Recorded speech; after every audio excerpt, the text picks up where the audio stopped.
kyomwengogosa mu flashika nga kyayi ofiira ki mwana wa kitange bakubanja school fees zibuze ne ku mulimu bakugoba babuwe jango tugende. Powerful song and music by the G-Way, Kupa and G-Way. That song is actually more than 10 years old, and the message still is very strong and very encouraging to so many out there going through different situations of life. Well, today in studio we have an amazing guest. Personally, I've known this guest for as long as I think I started understanding life, maybe from the time I was a teenager until today, and I've personally seen him transform from a whole different person to a whole different human being today. And his testimony, his story actually, and the fact that I know him make me realize and appreciate who God is in our lives. And sometimes, you know, we might try all things to be better, but unless you have God, it can be a whole roller coaster for anybody trying to make that big change in their lives. Well, in studio with me we have Shadrack Kutesa, who was once extremely mainstream, and today he's totally of God, and he'll be sharing with us his story, how it was like for him when he was in the mainstream and how it is like for him now that he's so much in this other side of life, and also what he's currently doing for the gospel or for the body of Christ. So all this and more we'll be sharing with you in a short while. Right now, let's have him on the show, and I'd like to take the honors of welcoming him to GXP. Thank you so much for joining us. Wow, thank you for hosting me, Karen. I'm so happy to be here. It's been a while. Yes, we've known each other a very, very long time. Yeah, I'm so happy to be here. I know. Yeah. You've literally seen me grow. I know, definitely. So, you know, before the whites started coming, you know, now the whites are here. And now you have a beard. Then you had an afro. Yeah. Now it's the other way around. Yeah. So it's really nice to have you on the show, and also to have you on a gospel show. Definitely. Yeah. Good. So thank you so much for coming through. I'm honored to be here. I'm excited to be here. Yeah. So Shadrack, tell me, people have seen you do multiple things. Yeah. You've been a businessman, you've been into entertainment. I must say you've been... Tattoos. You've been there, yes. Yeah. And now we see you more in church and doing the church business. So I want to ask you, who is Shadrack? Who is you? Who's me? Shadrack Kutesa. I'm a born-again Christian. Yes. You know. I'm married and a father to 4 kids, and I love already. Yeah, I mean, I thought that too. Therefore, I had those before. If I knew God, I had those ones. But now, yeah. So yeah, 4 kids, and I'm glad to be here, and I love God, and I love music. You know, music is my passion. Everything's music for me. So yeah, God, exactly. Yeah, briefly, that's who I am. Okay, married, of course. Married, I said, yeah, married, yeah, definitely, yeah. Okay, so, Shadrack, we've all known you from the other side of life that, you know, very many people still have failed to come to terms that Shadrack has actually changed. You know, it's maybe, can I say, maybe it's okay to be mainstream, but what you do while there is what makes a difference. So just give us your story, how you changed from that other side of Shadrack to this side of Shadrack, and what really motivated you. Yeah, so as I said, my passion has been music, and it's always been music. So I've been in the music industry for close to 18 years. Wow. You know, I first got into music industry in 2004. And in 2005, of course, I started doing hip-hop. I had a project called Hip Hop Canvas, you know, really to nurture hip-hop talent in Uganda. And fast forward, in 2008, I signed my first act as a hip-hop artist, GNL Zamba. And of course, you know, we blew up. You were singing as well? No, I was just a manager. I had a label. Okay. So that's what really introduced me to the mainstream industry, you know.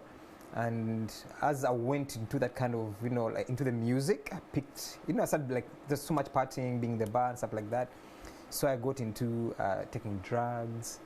And then before it was more just like for fun. Then I went as much as, you know, being a business-minded person, as you called me, I thought it would be a business. I started dealing it, you know, because I had the contacts and the people, you know, who could consume it. So as I went into selling it now, I got into using it. You started, you came from having fun with drugs yes. to now selling the drugs. And, yeah, because actually what I started with was just weed. I used to take weed, you know, and I thought all there was in Uganda was weed. Yeah. Till one time I'm in a bar and a guy I looked up to told me, but this weed thing, there's something much more that make you feel better. So he introduced me to what they call cocaine. You know? Cocaine? Yeah. Yeah. Cocaine. And then it was my first time, and then I tried it. You know, it felt good, you know, and I said, all right. So maybe another week again I tried it. So I didn't know it was even in Uganda. So for me, knowing that, okay, well, I think it's something you can do for money, and yet it's a lucrative business. So I opt to go and start dealing it. And when I started dealing it, I started using more of it. So I got addicted to it, you know, and then on my journey to get out, on my struggle to really overcome, that's when I met Christ in 2015.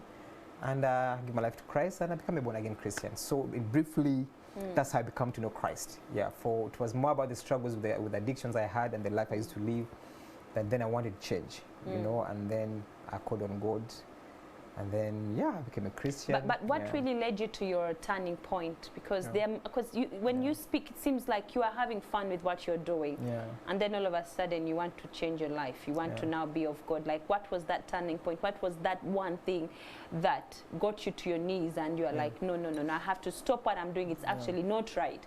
I need to do things the right way.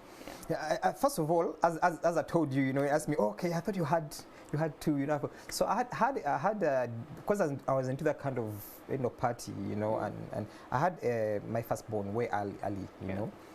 So as I started going into this kind of, you know, the using and everything, the first thing that got strained was the relationship between me and my daughter. I lost it, you know. That's one. Secondly, my health, you know. I remember going for checkup and my liver wasn't doing good, you know, and they told me, okay, that's me. So how even are you able to walk? Because, you know, was it as a result of alcohol intake? Yeah, exactly, using the drugs and everything, you know. Okay. So that's when I was like, you know what? And then again, I started losing everything. You know, the money was going. I found myself. I've lost who I am, you know, and I was looking for purpose. I didn't have no purpose at that time. So I think the point was really was more about that checkup I did of my liver. And my liver had really, and the doctor told me, how are you even moving? Because you're going to be moving, you know. And I realized, I think now I'd hit it now. I'd come to the moment that I need really to change for my health, for my relationship, my family, my mother, no relationship at all. Because, you know, when you're using, you cut off everyone. Now the people you use with becomes your family, you know. My finances were going, my health was going. And I think for me that was the turning point. I said, no, I think I need to do better, because I always knew I was a smart person. For a reason, and even everyone who goes into using, they're smart people, they're good people. But then the addiction takes over and takes control, and you start losing yourself. And for me, I had to really wake up. I had a wake-up call. I said, you know what? Okay, Shadrack, your health, this is what has come to. You gotta get out of this. But because before, every time I say, okay, this is the last time. You know, every other morning, you know, you're like, you know what? I'm done. This is it. But then again, before evening, you know, evening comes and then you eat it again, you know, and then again 2-3 days no sleep, and say, okay, no, I'm over. You shake. I mean, probably you're putting your phone to get stuff to really serve your addiction, you know, and all these things are happening. You're seeing them. You want out, but you can't get out. But till when the health issue came in, and I said, no, this is it. I need really to get out of this. Yeah. So literally your turning point was your health issue, as well as your daughter, your family. My family, exactly. So and then, okay, fine. Now we've decided, we've made up our mind, we want to be of God. Yeah. How long did it take for you to overcome that addiction? Because it's not easy for it to just withdraw from your body and the urge to just, you know, disappear. How easy was it for you? How did you fight the urge and the addiction? Wow, I mean, you know, actually, I started like trying to get out from 2013. That's when my fight to get out started. You know, individually. You know, and as I said, I gave my life to Christ in 2015. So those are 2 years of fighting. Amazingly, the day I gave my life to Christ, amazingly, you know, for me, I never went to rehab. The day I gave my life to Christ, the day I said it's over, that's when my addiction stopped. I never touched anything else ever since I said. I remember there's a gentleman called Pastor Charles Kasivante. You know, he's from Kansanga, Kansanga Miracle. Yes. Yeah. So at that time in 2015, I was organizing Christmas carols. You know, and I don't know why, because you know I was a Muslim even at that time. But then I think it was God's plan. You know, and then when I was trying to really, as I went, what I had around that time, God brought back a person in my life. You know, who's my wife right now. And I think. And who is the mother of your daughter? Yeah. Okay. So she used to be my girlfriend way back, you know, but of course of my crazy lifestyle, she left me. And as I was as I was battling to really get out of the addiction, I just said a prayer to God. I say, you know, God, if you bring her back in my life, I think, you know, that'll be the beginning of me being able to change. And then, you know, God, amazing God, within like a week, she made contact, you know, after 5 years of separation, you know, and then she had gotten about again. And she told me, by the way, you know, you can live this kind of life. You know, I was a Muslim, and then I was hesitant. I said, you know what? Okay, you know, you practice your religion, I practice mine. I won't tell you to convert, so don't tell me to what, you know. And at that time, I still had the struggles now, you know, still fighting. But then one day, I just woke up. I said, you know what? Okay, let me go to church, you know. And I went to St. Luke in Tinder. I was there, but when I was there, when you start feeling the connection and the peace and Jesus, because, you know, I knew Jesus way back when I was a kid, you know, because I grew up with my mom in a church in Kako. You know, I became a Muslim after I started staying with my father. That's when I came to be a Muslim, because my father was a Muslim. But then I knew Jesus then, but then you knew Jesus as babies, you know, baby Jesus, what. I never knew the Jesus that, you know, who can transform you, you know. And then, you know, all these things, you feel like all the guilt goes, and I never knew that Jesus that kind of way. So I was there, and then I connected, and I went to the preacher, said, I want to give my life to Christ. And I said, but you know, you have to come to the congregation. And he said, because I was a very popular person, I said, I don't want to do that. You're like, I don't want to wake up and it's all over the headlines and stuff like that. So at that time, you know, as I was trying to organize the Christmas carols, I had met a gentleman called Pastor Charles Casivante. So he's the one who led me to Christ. And once I remember from that very month, you know, it was December, you know, I overcame the addiction. I never touched alcohol, I never touched a cigarette, I never touched a drug. And I joined Watoto in 2016 January. And then when I joined Watoto, of course, in February, I did baptism by immersion. Then I joined the discipleship class in March. And now in March, that's where now, in that discipleship class now, that's when you understand everything now. You know, teaching you about the word and stuff like that. And then I did the school of prayer. And then I did evangelism explosion, EE. So through all that, I was being equipped. But I never turned back. I think even the classes really helped me, you know. So for me, my addiction, I overcame once I gave my life to Christ. I didn't even struggle after that. Is it more peaceful now than before? Do you ever miss that life at 21 point? No, I don't, because, you know, it's because we think we call it eating life, but life eats you, actually. You know, life eats you. I came to the realization that, you know, at times there's something maybe you crave for, you know, that kind of peace and you think you're gonna get it through partying, when I get it through drinking, and then when the drink wears out, you're in the same position again, you know. Yeah. But I guess that's why I think God now, that's what God fills up, really, really, and that's the peace that surpasses all understanding. That's the peace, because you think that kind of drinking is gonna give you peace, gonna give you joy, but then now I found real peace, and definitely, I think you can tell I'm really relaxed, and I'm like, and you know, have some flesh on, you know. Yes. So definitely, yeah. So peace came in my life, and yeah. And did you ever lose friends during that moment of transformation? Yes. I lost friends, but also, as I said, that as a Muslim, you know, first of all, when I became a Christian, I lost quite a lot of friends, Muslim friends, even family, you know. But again, you know, those friends, but you see, some friends in the mainstream, you know, industry, I did disconnect with them, you know. Few who really we were working, we had with from the beginning, we still connected. Okay. But then again, I was out of their, you know, surroundings for a while, because, you know, when I started a new life, and I thought I really needed time off, because it was something, you know, actually even some of them, they didn't know I was struggling with that kind of thing.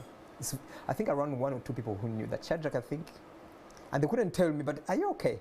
Are you okay? But most people didn't know the struggle I was going through. So automatically I just cut them off intentionally for me, because normally when you want to recover, that's one thing you have to do. You need to first get off places and environments that can trigger you off to continue using. Yeah, that's true. So for that reason, I had to really cut them off. But now we're connecting, because now I'm really connecting with them and sharing what God has done in my life. So yeah, that's what's happening right now. Yeah, that's really nice. And well, I'll just maybe this I would like to also ask you regarding your friends and family. So when you started to lose your friends and family, did it at any one point affect you emotionally? And because I know during such moments, all you need is emotional support as you go through the transformation. So. Did you feel you were left out at one point? Yeah, definitely. I did, but I think I did. Even once in a while it comes back like, but okay, I was by Shadrack, now I think you know your choices now. This is the kind of life you're living, you know. And you always find that kind of consolation in God. You know, really, you know, I think it's more about that God becomes more now real to you at that moment. Even if you feel like you've lost friends, but God, you see, God is there. You feel God is there, and God becomes everything to you. And then I think that's, for me, that's what has helped me even up to now. I mean, that keep looking back that, you know, to the Father's love, and that keeps me going, and that keeps me strong, and yeah. That's really good. And now, do you have any coming back to you? Come again? Do you have any coming back? Have you now found yourself in a situation of now you're the one helping some of your friends to overcome some of these addictions that they are currently? Yes, actually, yes. A lot of them reached out to me. A lot of them, even those who are like really popular, and because they're like, what you call it here, you know. And I told them what happened, and that's to realize most of them actually still, you know, they still run to God. All of them, you hear in their testimonies, they still run to God, because you know that's the only way you can overcome, you know. You know, you actually remind me of the story of Paul, from Saul to Paul. That you really do. And yesterday I was having a chat with one of my friends somewhere where I'm working from, apart from NTV, who was telling me, you know what, Carol, it's crazy how we think we are making money, we want to go and have fun, but you end up this money ends up ruling your own life and ruining your own life. So imagine you buy all these expensive liquors and drinks only to wake up with a horrible hangover, and you're looking for Panadol, you're looking for this, you're looking for that, you're looking for food just to overcome the hangover. I mean, why should you suffer? This drink shouldn't make you suffer. So it's your story is quite very to me, it's not just touching but very motivational. And I hope if you're out there and you are going through what Shadrack once went through, it's never too late for you to make it right before God. And now I had noticed you're so involved in now the gospel industry of Uganda. It's as if you're trying to say, okay, what I used to do there, I need to now do it here. So tell me, what are you exactly doing? I could be knowing, but our viewers don't really know what you're doing, so maybe you can just share with us what you're doing. And I'm sorry to interrupt you, and just before I get to that, how, again, because again in the gospel we did have those people that did know you when you are the other side. How easy was it for you to fit in? Like, how easy was it for you to come through and be convincible? You know, like, guys, look, I'm changed. I'm not what you think I am. I think that took some time, because you know, it's been like 6, almost 7 years now. I think people are like, okay, he's here for good, you know. And those who know me, I mean, like, I knew Levickson way back you knew me from that side. You were so excited, like, man, thank God you are here, you know. And I think this, you know, we're gonna do a lot of things for the gospel industry. I know that at least for sure that one for Levickson's one I can remember. He knew me way back when I was still in the world. Of course I was excited, you know, but I think everyone was like, okay, now let's wait and see, you know, for how long it's gonna be, you know. But moving, you know, like just answering your question. So of course the Lord, when the Lord really transformed me, He really told me that use your gifts for my kingdom. You know, what do I do on the other side? Can you do it for my kingdom? So the two things really I've been trying to do within the industry, and that's the events part of it. You know, we do a couple of events. I have a friend of mine, my partner called Ronnie Habasa, you know, and a Vine Entertainment Group. So what you do there, we do some events like the Vine Awards. We do something like called Fuse. I love hip hop, so that's a Christian hip hop concept. You know, we do Above the Realms, which is an interchurch basketball tournament. But now I hadn't gone into like what I'm very passionate about, and that's the music. You know, that's the music. So we got into the music like last year, like Van Music, the label, and one of the projects we do under there is called More Your Throne. worship. Moyo throne, Yeah. yes, yeah. I felt the Spirit leading me to really do something. Which is like spiritual throne in English. Yes, Okay, yes. So it's yes. aimed at uplifting worship music in Uganda and even in the continent, you know, all over. So ideally is we get songwriters, Christian songwriters. We're working with a producer called Benji Kasule, you know, he produces the music, and then get different ministers to sing the music, you know, and we record the music, we shoot the videos and put out there. So far that's one of the projects I'm doing, the first gospel project I've done, a music project I've done, and I'm and this Moyo Throne is under the Vine label? Yeah, it's under the Vine label. So now Vine is just not only awards, but it's also a record label. Yes, is that what you're trying to say? Exactly. Yeah. So the that's bigger, actually very good. Yeah. Because when you mention Ronnie Habasa and then yourself, I'm like excited because yes, I know you guys are very organized and you mean business. You know, you're not just dilly-dallying. Glory to God. Yeah. So actually, the umbrella is Vine Entertainment Group. Yes. Under there, you have Vine Events, where the events follow. I told you about where they fall. And then you have Vine Music as the label, you know, and that's where now the arm that does the music. So there we do management also. So yeah, I'm going to be introducing some new acts this year, you know, some gospel artists. They're going to be the first people I'm managing. I'm excited about it.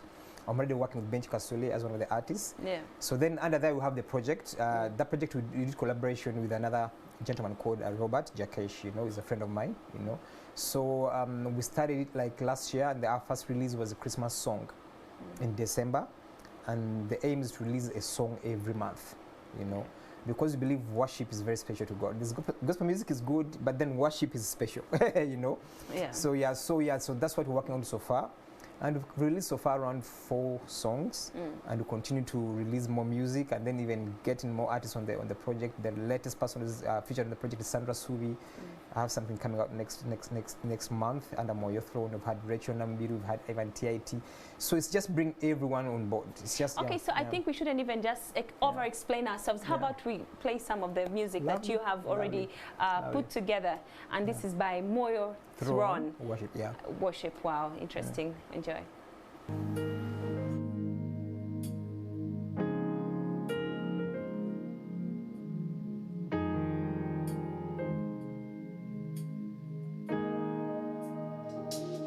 Ulisala jensabye nompulila mukwano waliwo byonkoledde nga sinaba nakusaba ng'oluusi ntende walirwa nompanirira nze kale ekisa kyo kingi nnyo Yesu tojulukuka oli nsibuko ya bulamu na buli kimu kiva mu ggwe nafuna ggwe nafuna asinga nafuna ggwe Yesu omalaze nafuna ggwe nafuna asinga nafuna ggwe Yesu omala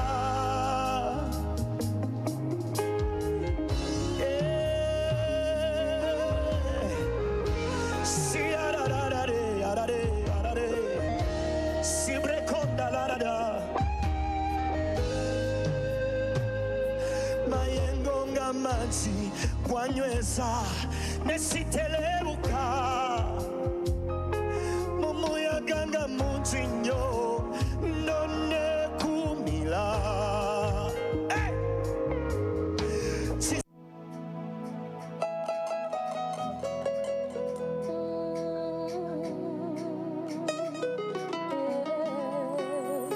You changed my name and made me a blessing. You turned my game, and now I am winning. You are my help, and I sing for joy in the shadow of your wings. Lord, you hide me. You're precious to me. You're honored in me. Great King you are. You were seated on your throne. You're precious to me.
Beautiful sounds there by Omoyo Throne.